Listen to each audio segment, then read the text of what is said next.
mi fuerza, mi poder, y mi tesoro quieres ser, eres todo para mí. Muchas gracias. Buenas tardes, mis queridos hermanos. Que el Señor los bendiga, que el Señor los cuide. Es un placer para mí estar con ustedes. Es un honor para mí estar con ustedes en medio de la Iglesia de Cristo Los Nogales. Agradezco la oportunidad que me da la Iglesia para llevarles este mensaje.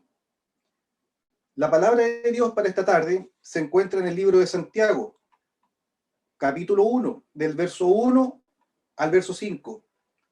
Santiago, capítulo 1, verso 1 al verso 5.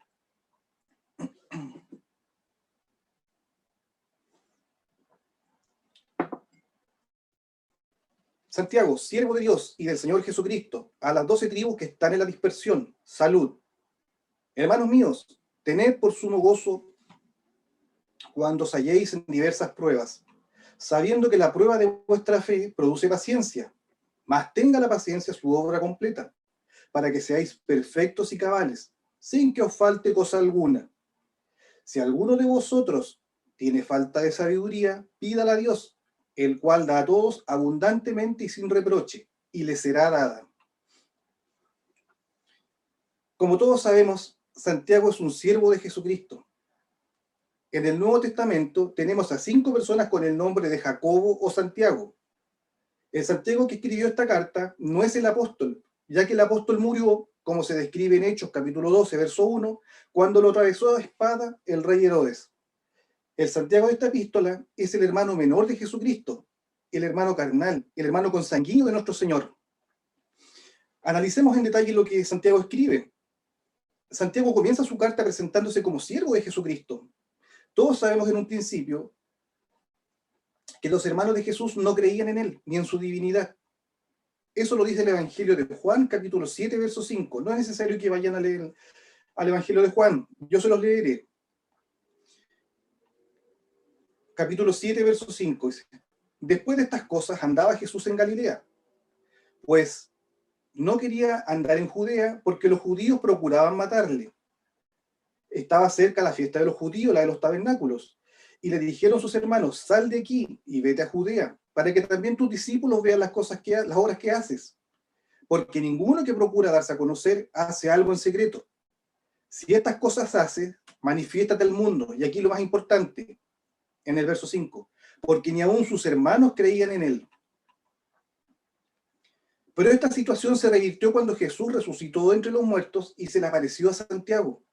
Podemos decir que a partir de este hecho, él se convence que su medio hermano Jesús es el Cristo, nuestro Mesías, presentándose ahora como lo indica en su carta en el verso 1, siervo de Jesucristo. Luego Santiago nos señala a los destinatarios. Dice, a las 12 tribus que están en la dispersión, salud. Él utiliza este término en alusión a las 12 tribus de Israel, que como sabemos, Dios formó en el Antiguo Testamento. Y con esto Santiago quiere identificar a todos los hermanos que habían salido al exilio durante la persecución de Herodes. Las 12 tribus representan a la iglesia de Cristo que está fuera de Jerusalén. Y como también sabemos, las iglesias que estaban en esta condición comenzaron a tener persecuciones, incluso del mismo pueblo judío. Los hermanos se vieron en la necesidad de salir de Jerusalén. Y al hacer esto, comenzaron a pasar hambre, necesidades, vivían en la pobreza, eran explotados por su condición social y día a día llevaban sobre sus hombros todas las secuelas que acompañan a la precariedad social. En el verso 2 Santiago señala, hermanos míos, y una característica de Santiago es llamar de hermanos a los destinatarios. Y esto lo podemos ver a lo largo de toda su epístola.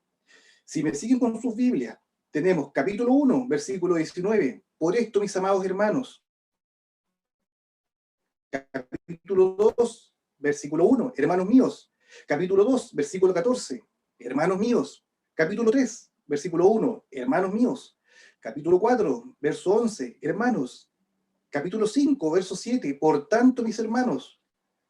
Nuevamente, capítulo 5, verso 9, hermanos. Y finalmente, capítulo 5, verso 12, hermanos míos.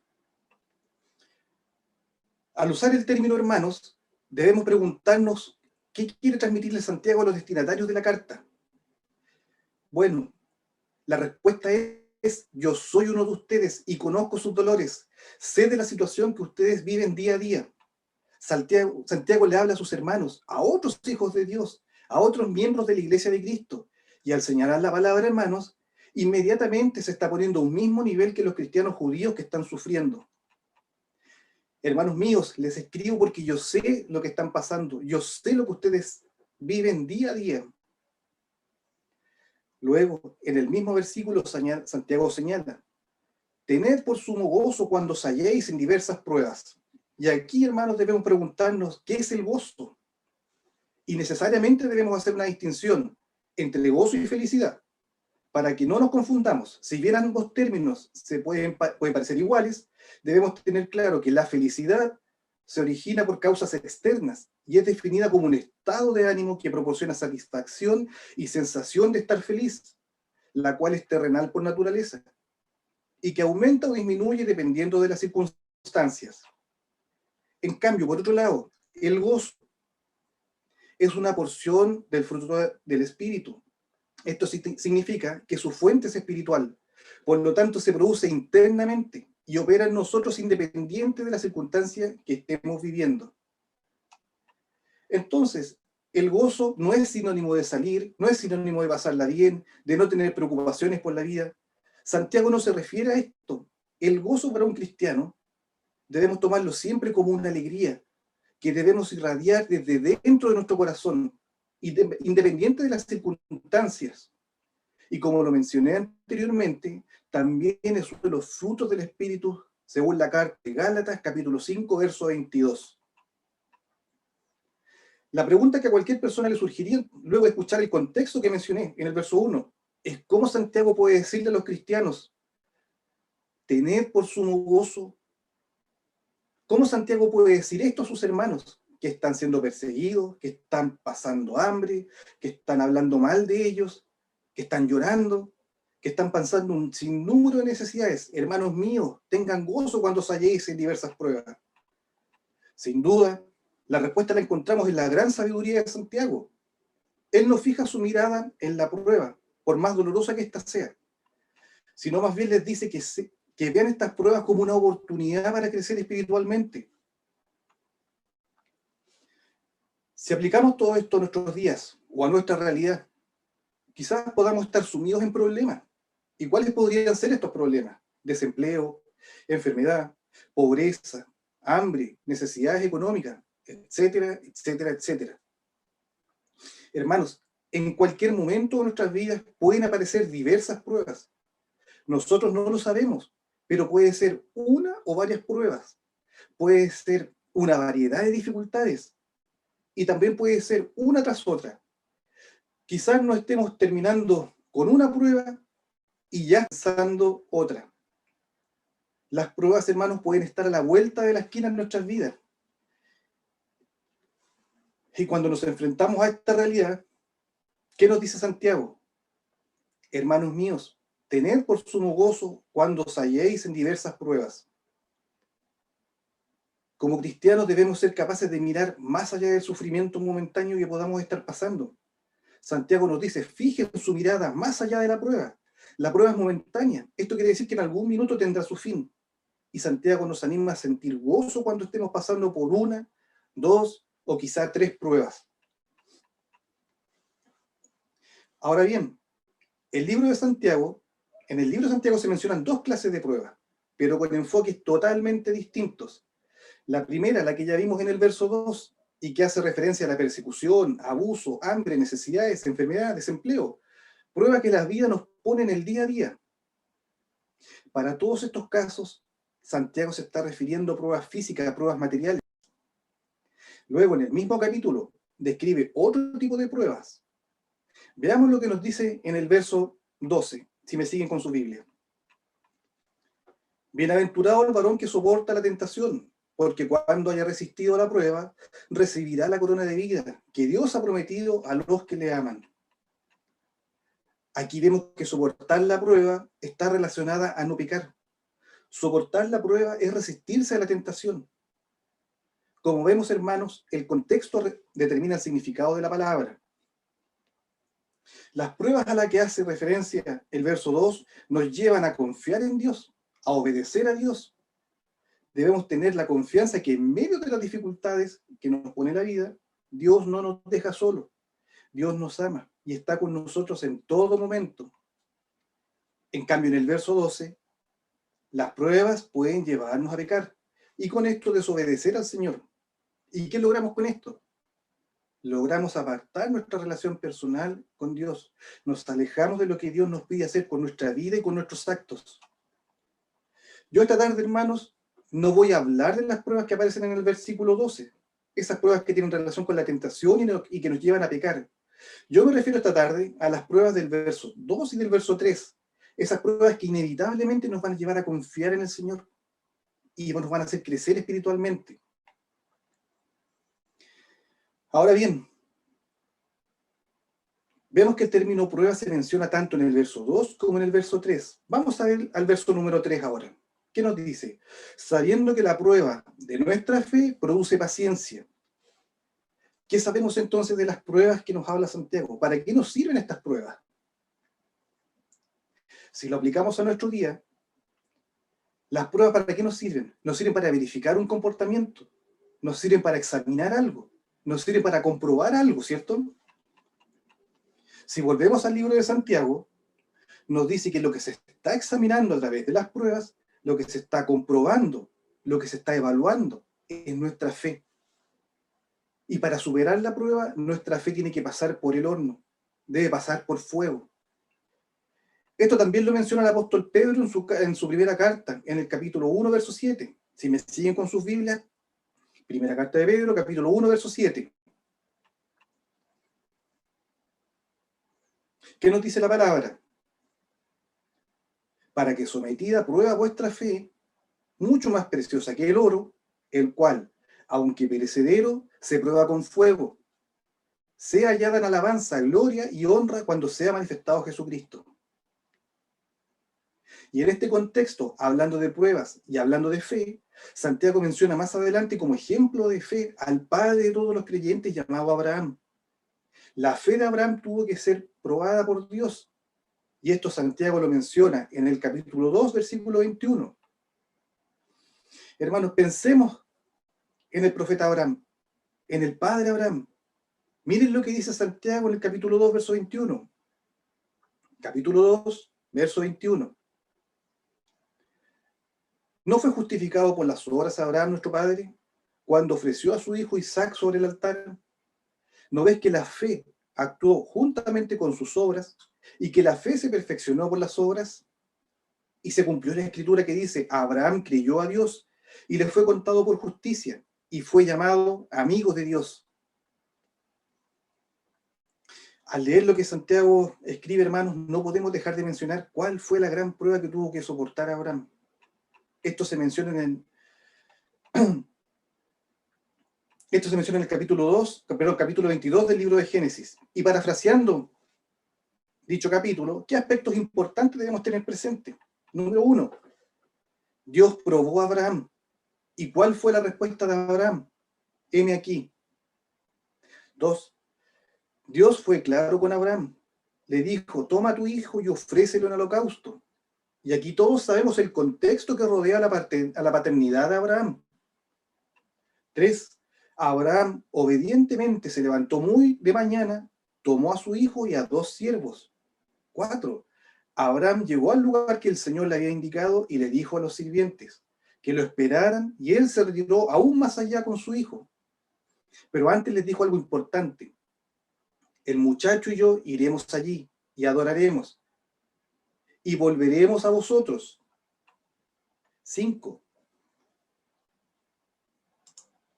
todos sabemos lo que sucede después. Isaac le pregunta a su padre, Padre, he aquí la leña y el fuego, mas ¿dónde está el cordero para el holocausto? Número 6. Tal era el convencimiento de Abraham, tal era su fe y obediencia, que le responde, Dios proveerá. Finalmente, ya casi a punto de ofrecer a su hijo, se aparece el ángel de Jehová. Y todos sabemos en lo que termina este relato.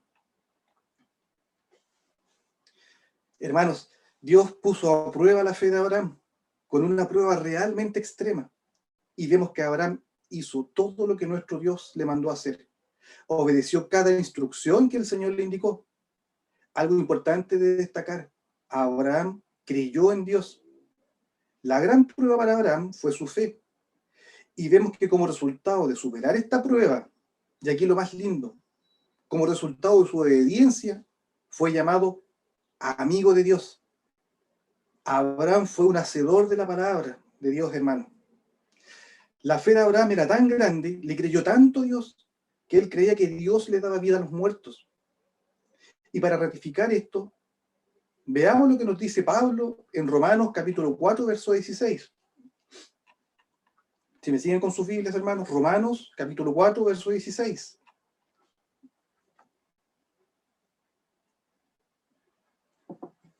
Dice la palabra: por tanto es por fe, para que sea por gracia, a fin de que la promesa sea firme para toda su descendencia, no solamente para la que es de la ley, sino también para la que es de la fe de Abraham, el cual es padre de todos nosotros.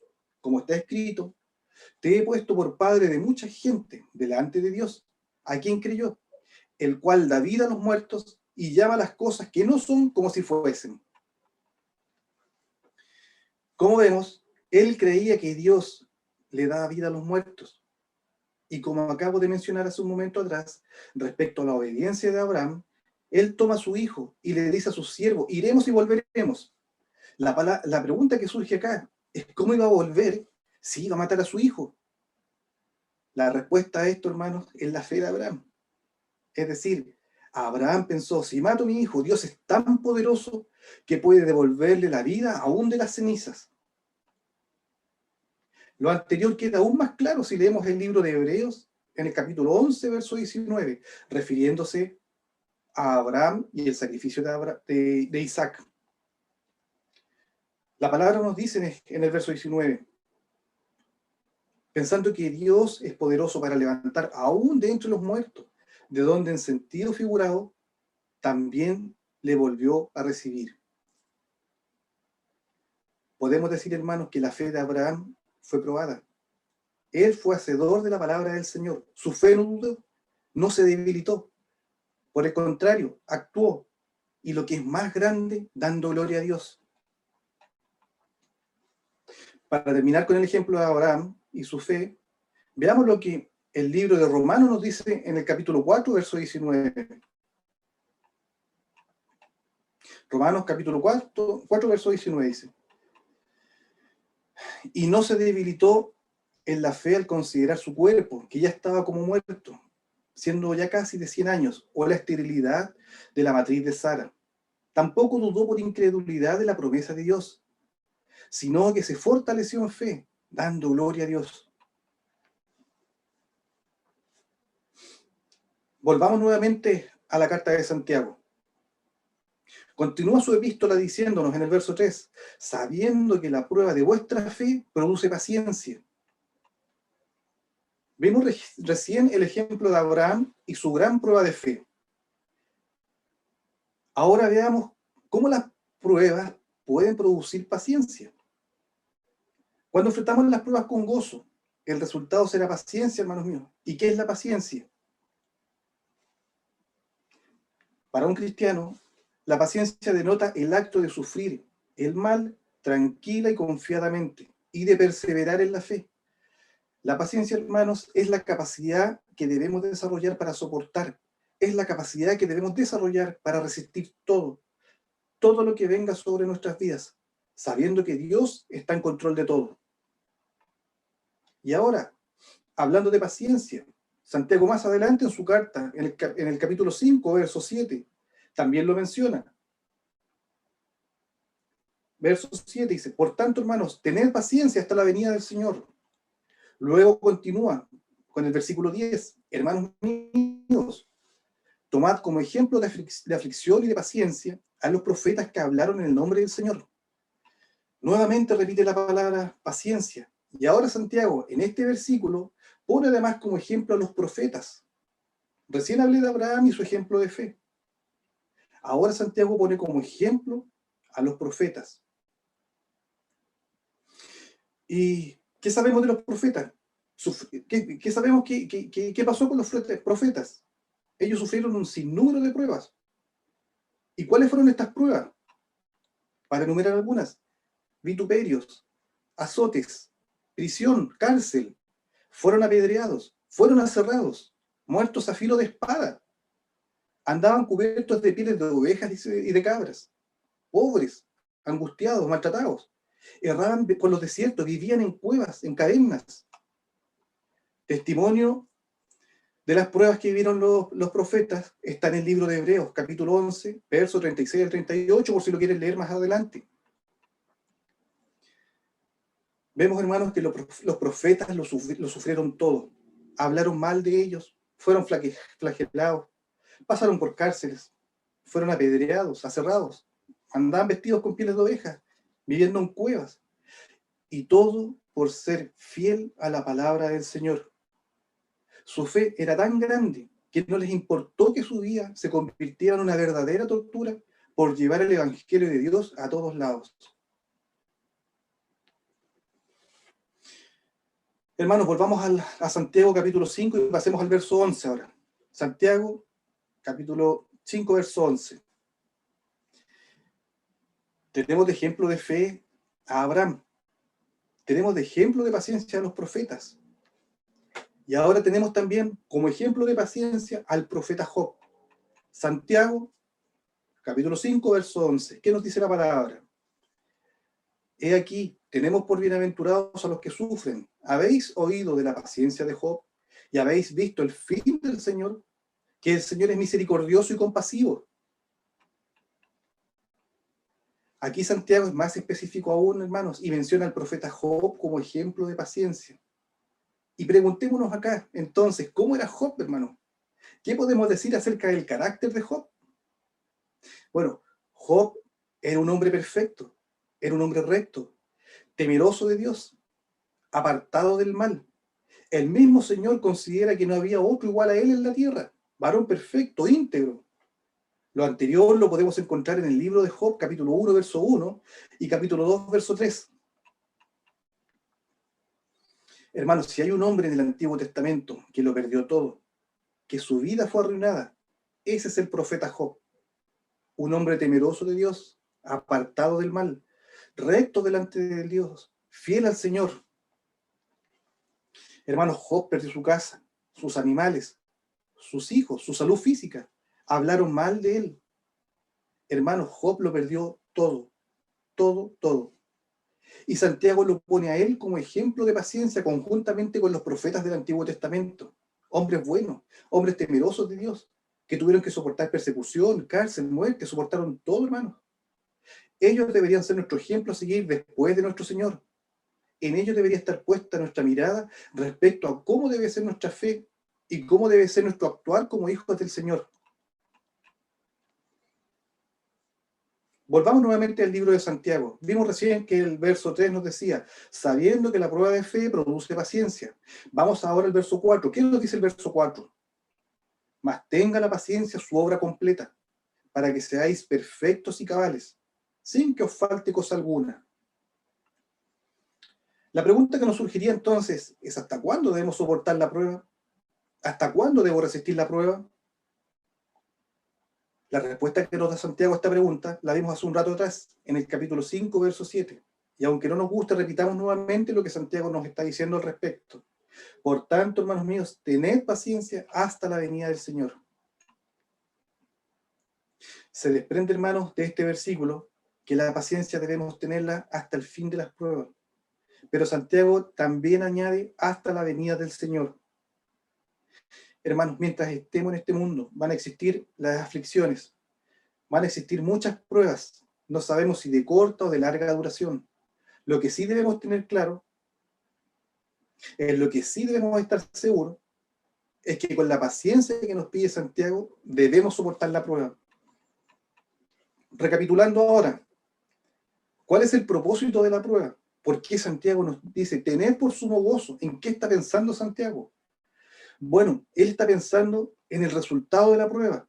Y aquí se conecta directamente con el verso número 4 y la palabra para que seáis. ¿Y qué nos quiere decir con esta palabra para que seáis? Acá está el propósito de Santiago. Este es el objetivo de Santiago, que nos quiere dejar claro en su epístola, para que seáis perfectos y cabales. Y al hablar de perfectos y cabales, ¿en qué debemos pensar? O mejor dicho, ¿en quién debemos pensar? La respuesta es una persona madura, una persona completa. ¿Y cómo se logra la madurez? Bueno, las pruebas que enfrentemos en nuestro caminar nos van a llevar a lograr una madurez, nos van a perfeccionar, nos van a ayudar a crecer espiritualmente.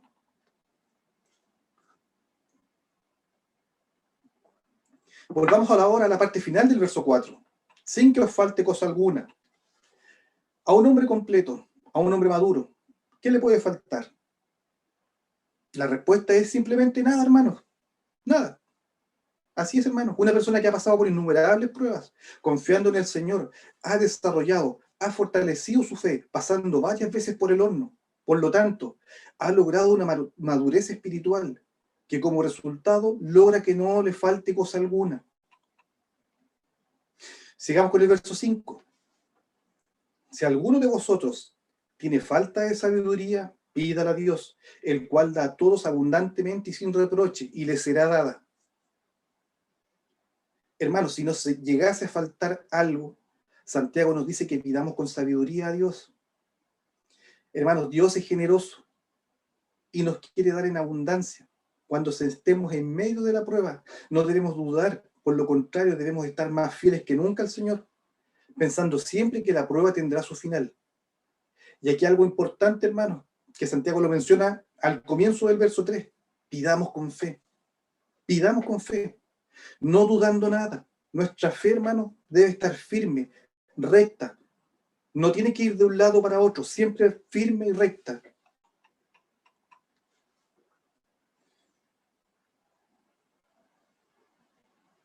Si sentimos que no estamos enfrentando la prueba con sabiduría, pidamos esta sabiduría a Dios. El Señor es bueno. El Señor nos escuchará, hermanos. Cuando estamos siendo probados, ¿cuál sería nuestra reacción natural? Nos cerraríamos. Y esto no nos dejaría ver más allá del problema. La pregunta que nos surgiría es: ¿por qué me pasa esto a mí, Señor? Si quiero hacer las cosas como tú me dices, quiero ser obediente, Señor, soy temeroso tuyo. En este contexto, hermanos, nuestra fe no debe debilitarse. Debemos estar firmes, teniendo presente siempre, siempre, hermanos, que la oración de fe nos dará sabiduría. La oración de fe sana al enfermo. Con la oración de fe el Señor levanta al enfermo. Con la oración de fe el Señor perdona al enfermo. Ninguna prueba al comienzo es agradable, por más desagradable que ésta sea. A pesar de lo mal que lo estemos pasando, no pensemos en el principio. No perdamos nuestro tiempo en preguntarnos o lamentarnos. No nos desgastemos en pensar ¿por qué a mí, Señor? Por el contrario, enfoquémonos en el final de la prueba. En medio de la prueba, el Señor está trabajando en nosotros. ¿Y de qué manera lo está haciendo? Él nos está perfeccionando. Él nos está afirmando. Él nos está fortaleciendo y nos está estableciendo. Prueba de esto lo encontramos en la primera carta de Pedro, capítulo 5, verso 10. Pedro, capítulo 5, verso 10. ¿Qué dice la palabra? Dice: mas el Dios de toda gracia, que nos llamó a su gloria eterna en Jesucristo, después que hayáis padecido un poco de tiempo, Él mismo os perfeccione, afirme y fortalezca. Hermanos, ¿cómo fue el comienzo de la prueba para José? Horrible, ustedes lo saben. ¿Cómo fue el final de su prueba? ¿Cómo fue el principio de la prueba para Job? ¿Y cómo fue su final? Misericordioso y compasivo. ¿Cómo fue el comienzo de la prueba para Ruth y Noemí? ¿Y cómo fue su final? Restaurador. Pensemos ahora en nuestro Salvador Jesucristo. ¿Cómo fue su prueba? ¿Y cómo terminó? Glorioso. La invitación que les hago, hermanos de la Iglesia de Cristo Nogales, es a no enfocarnos en el principio de la prueba. Con humildad y paciencia, enfrentemos todo lo que el Señor nos envíe. No nos cuestionemos ¿por qué a mi Señor? No perdamos nuestro tiempo en esto. Si estamos débiles, pidamos sabiduría a lo alto, pero pidámoslas con fe para soportar la prueba, Mientras dure la prueba, el Señor nos afirma, el Señor nos fortalece, el Señor nos establece. ¿Qué pasará al final de la prueba? Lo vimos hace un rato atrás, Santiago capítulo 5, versículo 11. Santiago 5, versículo 11. He aquí, tenemos por bienaventurados a los que sufren. Habéis oído la paciencia de Job y habéis visto el final del Señor, que el Señor es muy misericordioso y compasivo.